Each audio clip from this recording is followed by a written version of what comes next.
પશ્ચિમ એશિયામાં energy infra પર નવા હુમલા નહીં થવાની આશાએ દુનિયાભરના બજારોમાં રિકવરીનો મૂડ। ગિફ્ટ નિફ્ટીમાં આશરે 100 પોઈન્ટથી વધુની તેજી।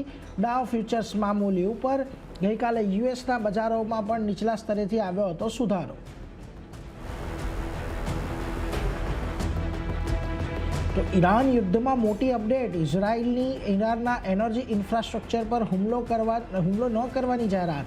બેન્જામિન નેતન્યાહુ બોલ્યા, ઈરાનની સાઉથ પર્સ ગેસ ફિલ્ડ પર અટેકમાં યુએસનો નથી હાથ। લોકોની આશા કરતાં ઘણું વહેલું પતશે યુદ્ધ। ત્યાં જ ટ્રમ્પે પોતાની સેના જમીન પર નહીં ઉતારવાની કરી જાહેરાત।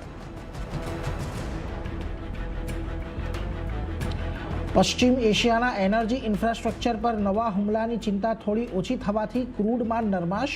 ભાવ $119 પરથી ઘટીને $160 પર આવ્યા। ત્યાં જ સોના ચાંદીમાં મોટી નફા વસૂલી। એક સમયે સોનામાં 5% તો ચાંદીમાં 13% જોવા મળ્યો હતો ઘટાડો। જોકે ત્યારબાદ નીચલા સ્તરેથી જોવા મળી રિકવરી। સોના ચાંદી 3% ઘટીને થયા બંધ।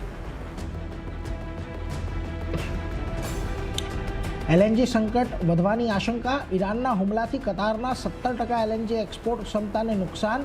કતાર એનર્જીના સીઈઓ બોલ્યા, પ્લાન્ટના ડેમેજને સમારકામ કરવામાં લાગી શકે છે 3 થી 5 વર્ષ। ઇટલી, બેલ્જિયમ, કોરિયા અને ચીનને થનારા ગેસ સપ્લાયમાં આવનાર 5 વર્ષ સુધી લાગુ કર્યું ફોર્સ મેજોર।